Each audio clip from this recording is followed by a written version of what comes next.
Passion projects can be a great way for a creative mind to showcase their talents and make some money while they do it. But sometimes you get these dumpster fires. Welcome to Beyond the Screen, I'm Nate, and these are the top 10 worst celebrity projects that we didn't need. Number 10, After Earth, Will and Jaden Smith. Will Smith came up with the idea for After Earth while watching television. His vision eventually evolved into a science fiction story that takes place in the year 1000 AE, or just 1,000 years after the human race left the planet Earth because of pollution or global warming or something, I don't know. The plot features a father and his teenage son who crash land on Earth. The teenager must save his injured father on what has become a hostile planet. Smith developed the movie as a star vehicle for his 14-year-old son Jaden. The actor sold his post-apocalyptic vision to M. Night Shyamalan to direct. The high-budget vanity project also brought in his wife Jada Pinkett Smith and Will Smith's brother-in-law Caleb Pinkett to serve as producers. The $130 million Smith family affair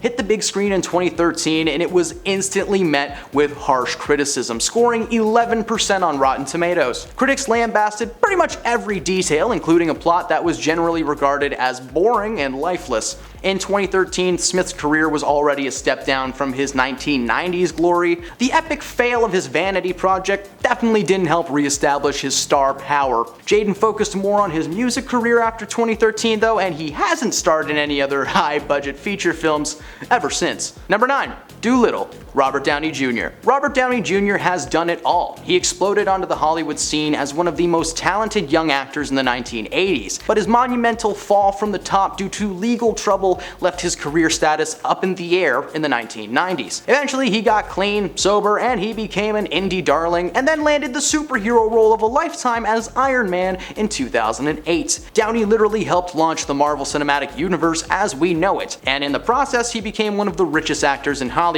With that kind of wealth and prestige, Downey decided to set out to make his passion project, the family adventure comedy Dolittle. This is a remake of the 1967 movie Dr. Dolittle, which is a film that nearly bankrupted an entire studio. The movie premise is about a veteran who can communicate with animals. The actor served as an executive producer with his wife Susan as a producer as well. Their intentions for the movie were pure gold. They wanted to make something that their kids could watch. Unfortunately, they made an expensive movie with a budget around $175 million. The film was bad enough that the studio took one look at the first cut and knew that they had a potential disaster on their hands. The executives asked for several reshoots in an attempt to make the movie funnier. The endless reshoots were not effective. In fact, they made the script worse and leveled the humor. In fact, they made the script worse and ruined the humor. Other writers like Seth Rogen were even brought in to try and rescue this movie, but nothing worked. Dolittle hit the big screen in 2020, and not even Iron Man could save the project. The movie ended up costing Universal $100 million. The reviews were equally devastating. Critics were after the lack of laughs, the stale, incoherent story, and the poor special effects. Wait a minute, those animals weren't real?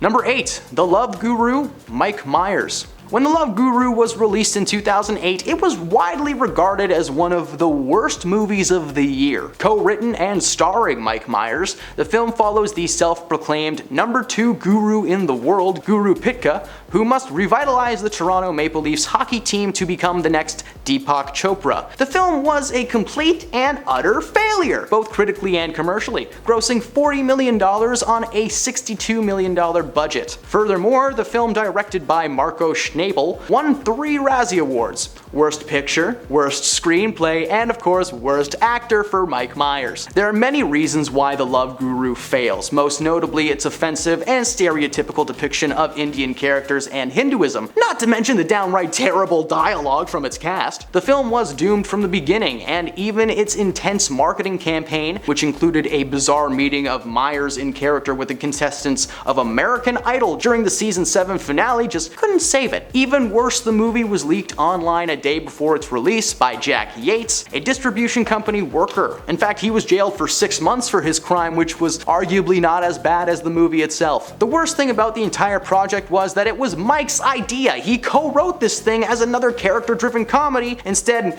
we got that mess. Number 7. Grown Ups, Adam Sandler. Grown Ups was the first of many movies that proved to Adam's longtime fans that he started sacrificing quality for quantity. After the absolute mess that was Jack and Jill, Adam followed it up with a light-hearted comedy flick about old buddies getting back together with their families at the old cottage, which is exactly what happened behind the scenes too. Grown Ups was filmed on location in the Muskoka area of Northern Ontario. In fact, these guys were staying in a cabin that was like an hour away from where I grew up. It's pretty cool. During the filming of this passion project, Adam brought along his wife and kids. Same with basically everyone in the cast. Rather than focus on the project to make it an actual fun movie, Adam wrote a script that saw everyone out at the beach, at a day in a water park, at a firework display on the 4th of July, all paid for by Happy Madison. The film was released and was the first of many disappointing movies to be dropped by Adam. Number 6. Mordecai, Johnny Depp.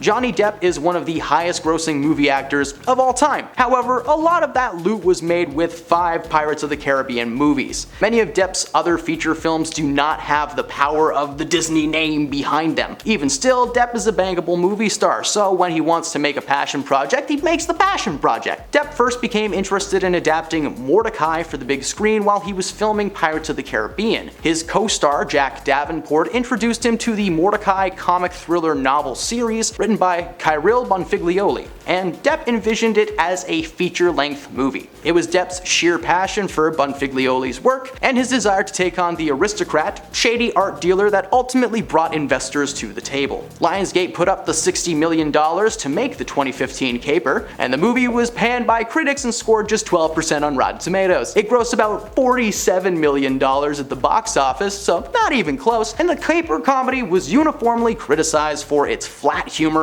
and just bizarre tone. Number 5. Live by Night, Ben Affleck. Ben Affleck is not just some big-time Hollywood superstar, he is a filmmaker in every sense of the word. He proved his ability to tell a good story behind the camera with his directorial efforts like Gone Baby Gone, The Town, and the Best Picture winner, Argo. In case anyone's doubted his movie star bona fides, this guy was casted as Batman in DC's extended universe, and he's been in like several movies now, so chill. In fact, his first movie made $873 million worldwide despite poor reviews, and Dark Knight loyalists scoffing at the idea of Affleck in a batsuit. Why not hand him $90 million then to make his vanity project Live by Night? Affleck signed on to star, write, direct, and produce this period piece gangster noir, which was based on Dennis Lehane's 2012 novel of the same name. The studio believed that Live by Night had all the makings of an Oscar film, and they gave it a prime December 25th release date. The only problem was that Affleck's Prohibition crime saga was not good. Critics panned the picture mostly for being just a boring movie. It was just not fun at all. Ben's performance was stiff and the whole thing just felt like an excuse for him to look cool on camera for 2 hours. Number 4. Cats, and everyone involved. When Universal first debuted the trailer for Cats, social media, to put it lightly, went nuts and lost its mind. Initial footage for director Tom Hopper's big screen adaptation of the original Broadway classic gave a glimpse at the computer wizardry of fur tech, which was going to be used to transform the actors into 4-legged creatures. Unfortunately for everyone involved, this was one passion project that needed to be left on a shelf. The film was released early and received massive backlash thanks to the unpolished and unfinished CGI. Even after a new copy was released to theaters that was completed, the world collectively cringed at this unsightly mess. Like, we did not need a live-action Cats. Heck, we barely needed a musical theater production of Cats. Seriously, the trailer for that thing showed up on my old Barney VHS tapes all the time. They horrified me as a child. The Cats, not Barney. Well, yeah, Barney too. Number 3. Battlefield Earth, John Travolta. Following Saturday Night Fever and Grease, John Travolta became one of the biggest movie stars in the 1970s. His career stalled a bit in the 80s, but he came roaring back in 1994 when Quentin Tarantino casted him in Pulp Fiction. After a string of 90s hits and misses, Travolta's career took another step back at the tail end of the 20th century. As one of the faces of the science believers of the world, Travolta was able to get funding for his passion project, an adaptation of L. Ron Hubbard's 1982 to science fiction novel Battlefield Earth. The film adaptation hit the big screen in 2000, and the response from critics and audiences was immediately devastating. Robert Iger gave it a half star, writing, "It's not merely bad, it's unpleasant in a hostile way," while Time called it the worst movie in living memory. While some people tried to claim that it wasn't all that bad, everything from the script, to the acting, to the special effects, to the cinematography, it was just relentlessly mocked forever and ever. In fact, the movie made just under $30 million worldwide on a $73 million budget, and it won the Razzie for Worst Movie of the Decade. Number 2. Kazaam, Shaquille O'Neal. This movie was so bad that it single-handedly halted Shaq's acting career for a very hot minute. The film starred Shaquille O'Neal as the titular genie, summoned when a young man turns on a boombox, accidentally releasing Shaq onto the world. The plot of this movie featured a side story of Shaq's character wanting to start a career in the music industry, which was an actual real-life thing that he was trying to do. It seemed like he was trying to make himself a triple threat, being an actor, a musician, and an athlete, but it did not go so well. Kazaam sits at a perfect 5% with critics, calling the movie an overlapping mishmash of ideas that never seem to work well together. Not to mention, Shaq can't act. Like, yes, he can sell us cream that goes from cold to hot, sure. He cannot convince me he is a genie. The movie released with minimal success, and so much so that it failed to make back its $20 million price tag at the box office. Kazaam is now remembered as one of those schlocky little low-budget comedies that you can put on in the background at a party, you know, something you can talk over and zone into every once in a while. Don't take this as an excuse to just rub random people's boomboxes, okay? They don't like it when you do that. Found out the hard way. Number 1, Swept Away, Madonna. Madonna is one of the most successful pop stars in music history. Director Guy Ritchie is a contemporary director who made his reputation with British crime comedies like Lock, Stock and Two Smoking Barrels and Snatch. Madonna, who showed that she could act in Evita and A League of Their Own, had the desire to remake the classic romantic comedy Swept Away with her own husband behind the camera. There are two immediate problems with 2002's Swept Away. The first is that Ritchie isn't a rom-com director. The second is that Madonna is not a great actor. Swept Away calls for someone who can handle comedy, romance, and drama. Now, Madonna was pretty good in Evita because she could overact in the role of Eva Pereira. She was also allowed to be as wild as she wanted. But her Swept Away character was not Eva. Swept Away scored 5% with Rotten Tomato critics, cementing Madonna's acting career as buried.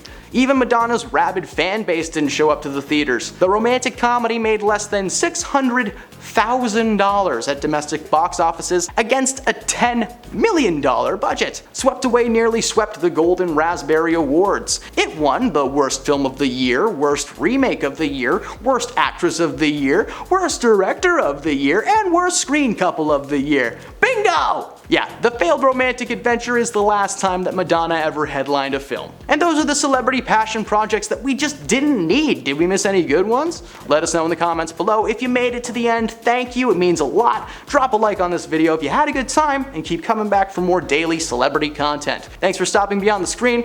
See you next time.